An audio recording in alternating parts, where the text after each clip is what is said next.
Assalamualaikum warahmatullahi wabarakatuh. Perkenalkan, nama saya Isnenda ini dengan nomor induk mahasiswa 17141118. Baiklah, di sini saya akan menjawab beberapa pertanyaan kuis dari mata kuliah manajemen perbankan. Yang pertama itu tentang sebutkan dasar hukum perbankan dan jelaskan pengertian bank serta fungsi dari bank.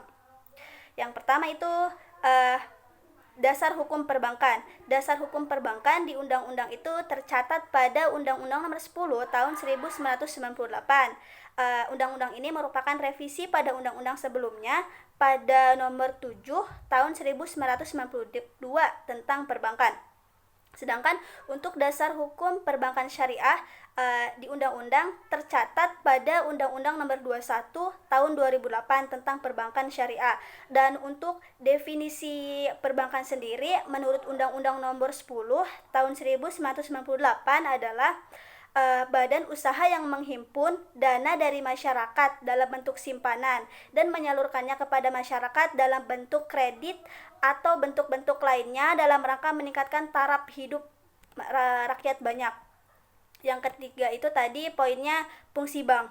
Kalau untuk fungsi bank sendiri ada 3. Yang pertama itu menghimpun dana, yang kedua menyalurkan dana, dan yang ketiga memberikan jasa layanan lalu lintas pembayaran dan jasa layanan perbankan lainnya. Untuk soal nomor 2 yaitu tentang jelaskan sejarah Bank Mandiri.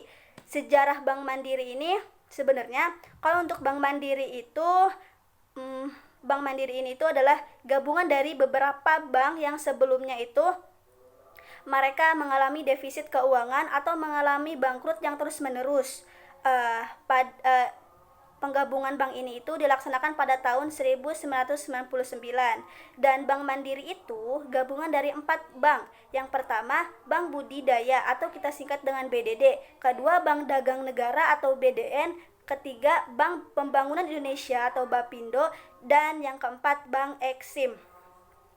Untuk soal nomor 3 yaitu tentang jelaskan mengenai jenis bank berdasarkan fungsinya. Jenis bank berdasarkan fungsinya itu ada 3. Yang pertama, bank umum.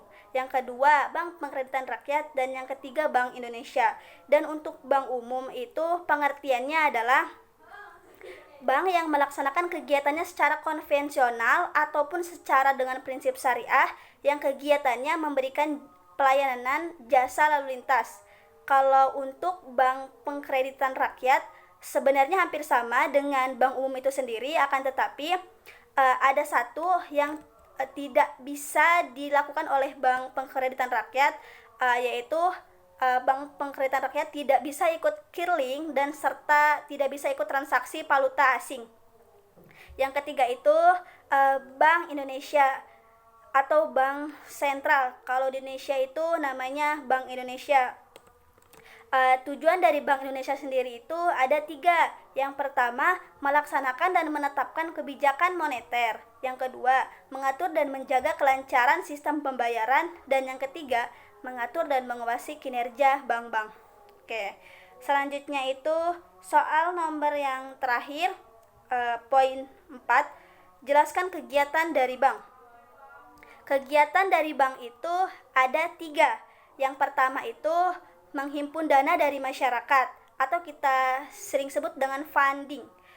Contohnya itu seperti tabungan, deposito, dan giro.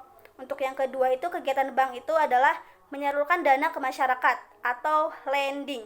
Seperti kredit investasi, kredit modal kerja, kredit perdagangan, kredit konsumtif, dan kredit produksi.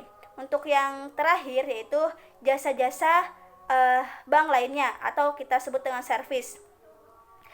Contohnya itu seperti transfer uang antar bank, kirling, dan lain-lain. Oke, cukup sekian yang bisa saya sampaikan. Kurang dan lebihnya saya mohon maaf. Wabillahi taufiq wal hidayah. Wassalamualaikum warahmatullahi wabarakatuh.